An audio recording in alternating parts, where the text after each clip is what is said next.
Lattafa Asad's probably one of the most hyped clone fragrances on the entire market. We're talking about a fragrance that is known to clone another very hyped fragrance, Dior Sauvage Elixir. This is an absolute beast mode fragrance, but this is said to come very, very close for a fraction of the price. Does it? How close does it get? Well, I'm gonna go over everything that you need to possibly know about the differences between these two fragrances and if this one is worth the hype. If all you're wondering is if these fragrances smell similar, your answer is yes. So you can go and save yourself some time. You don't even need to watch this video. Just pick this up. It's a fraction of the price and smells relatively close. But if you care about the small details and want an exact clone, well, I suggest that you stick around because there are some differences and I'm going to give this some well-deserved criticism that I definitely want you to know about before you buy. So I'm gonna nitpick this. Let's nerd out a little bit here because someone like myself who has some experience with these two fragrances can tell the differences. First, I wanna go over the presentation. I think presentation does matter, especially if you have it on your shelf, you wanna display it. The box definitely looks nice. They spent some serious money on the presentation of this box. On the front, it does say Asad in Arabic. This is by Lattafa. The back, it kind of has their logo just kind of wrapped around the corners. And then on the back, you kind of get this holographic sticker, which I think is really, really trippy and cool. And then on the bottom, it does have the date that it was manufactured and also the expiry date on there. So if you are wondering, mine was produced in September 2023. It doesn't give an exact date, better than nothing. And then on the side is where you get your product information in ingredients. Let's look at the bottle. This is the presentation you get with Lattafa Asad. Visually, it looks very nice. It's not the best quality materials that they use to build this though, because when you take off the cap, although it looks very nice, you can really tell. It's kind of like a hollow plastic.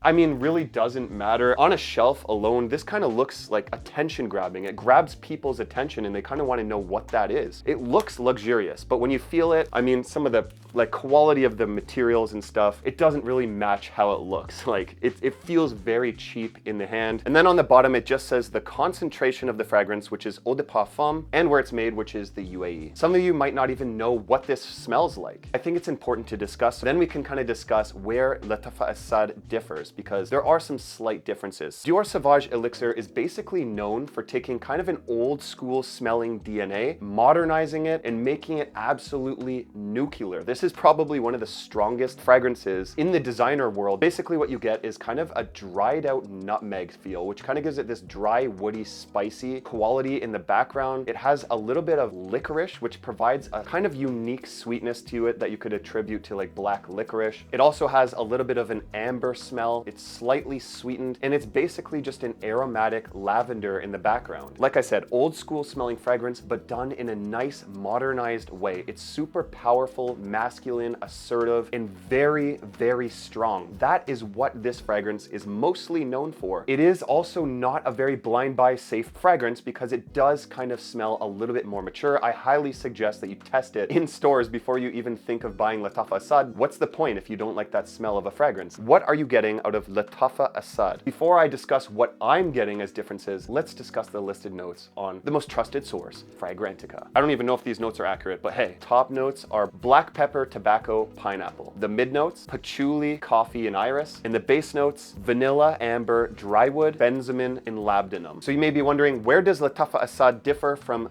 Dior Sauvage Elixir? They basically disregarded that licorice note, replaced it with kind of a fruity pineapple feel, which to my nose anyways, doesn't really come across as a pineapple note. It just comes across as a sweet, fruity note. This one goes in a fruitier direction, and it's also being supported by tobacco, black pepper note, which kind of replaces the nutmeg of Dior Sauvage Elixir, giving it this dried out, earthy, spicy scent profile that sits underneath the sweetness of this fragrance. It is also aromatic. I wouldn't doubt that there's a lavender in here. I don't really get that coffee note. I don't get an iris note in here at all. This is very aggressive. It's very assertive and dominant. This one is more smoothed out. Some would say refined, and it's also a safer kind of daytime office wear because of that. It's not as aggressive. So they basically toned it down, especially even some of that modern element of sweetness. There is also some vanilla in here, which is kind of used to sweeten it up. It's a little bit sweeter than Dior Sauvage Elixir, which can be drier and spicier and more aromatic. They added a little bit more modern sweetness to this, which kind of might sit a little bit better with the youthful crowd. And also this being eau de parfum concentration, where Dior Sauvage Elixir is actually, I believe, a parfum concentration, you can definitely smell the differences in the fact that this is so overwhelming. With that being said, the differences basically come down to, do you want a more refined, easier wear, or do you want the most aggressive, beast mode, powerful, masculine, and assertive fragrance that you've probably ever smelled? The reason Dior Sauvage Elixir is so known is because of how powerful it is. I think that if it smelt like this and was not as powerful, I don't think it would have actually gotten as much hype. I think a lot of people were just tired of getting fragrances that you can only smell when you shove your nose into your arm, and I think that is why Dior Sauvage Elixir is such a great fragrance to majority of people, is because of its performance. So if you were expecting the beast mode fragrance like this, you are not getting it here, my friend, and I will touch on that in a moment when I get to the performance. So now you know the differences in scent profile. Now here's the criticism that I want to mention to you. When I first got Lattafa Asad, I honestly was disappointed because it wasn't strong. I don't think it even smelled really close to Dior Sauvage Elixir, and I started to see in my comments people saying, oh, Lattafa fragrances need to sit for a couple months before they reach their true power and their true scent profile. I didn't really believe that, so I was like, you know what? Okay, fine. I'll let it sit for a bit, and guess what? I come back to it a couple months later, and sure enough, that was the case. It was not only stronger when I came back to it, but it also smelt closer to Dior Sauvage Elixir, and I think that's an absolute criticism that needs to be addressed. I don't know if that's with all of Lattafa fragrances, but if that's the case, they have to do better. Even though these are affordable, you should never have to wait 6 months plus to enjoy your fragrance. You should spray it on and immediately get what you're supposed to get out of a fragrance. That's a criticism you need to consider. But with that being said, let's touch on and compare a couple different aspects of which fragrance is better in what categories, so you can make the decision for yourself. When it comes to presentation, which one do I prefer? Although I think that Lattafa Asad on a shelf looks better and it actually grabs more attention, I do think that when you get close to this, you're just like, oh, this feels cheap. And it feels like the price tag implied. But I'm gonna have to give the presentation to Dior Sauvage Elixir because it's a recognizable brand. People know what it is. It has a magnetic cap. It's not really trying to be something it's not. When it comes to atomizer, if you didn't know, Dior Sauvage Elixir has a pressurized atomizer. If you want to press it a small amount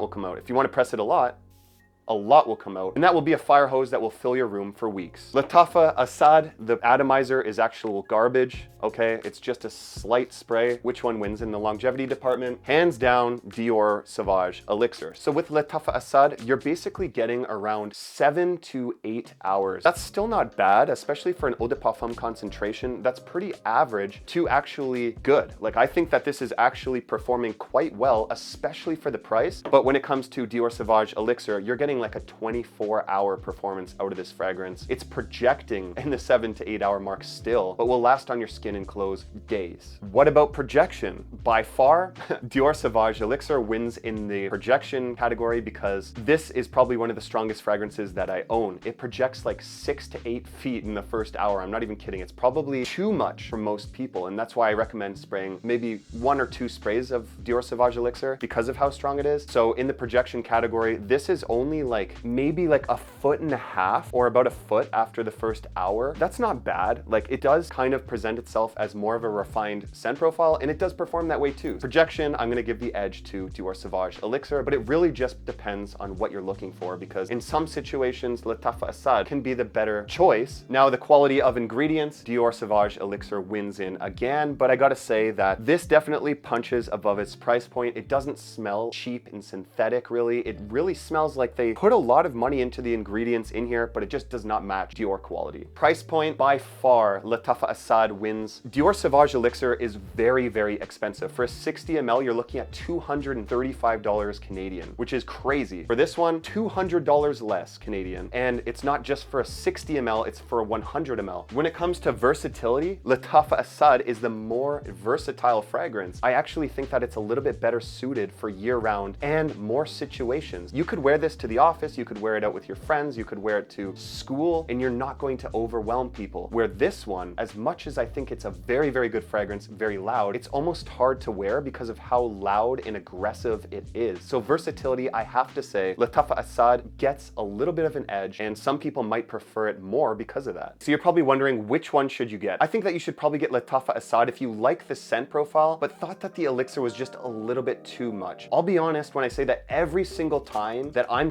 craving the Dior Sauvage Elixir scent profile, I'm just going to go with Dior Sauvage Elixir. I want the power, I want the masculine aggression. This is just giving me so much more in such a nicer way, in my opinion. But if I didn't have the money to have this fragrance, I'd probably be okay with this and just overspraying it for the situations that I want it to be more noticeable in. They are slightly different in their own unique ways. This is slightly a twist, coming in around somewhere around the 90+% range of being a clone. Definitely sample Dior Sauvage Elixir if you can, to see if you even like this DNA. Go try it in a store before you go out and blind buy Lattafa Asad. But I think that it's close enough to say that this is just a slight mark below Dior Sauvage Elixir, coming in at around an 8.75 out of 10. If you want to see a video where I review the most popular clones in the entire world, I highly suggest you click this video right here. Thank you so much for watching, and I'll see you over there.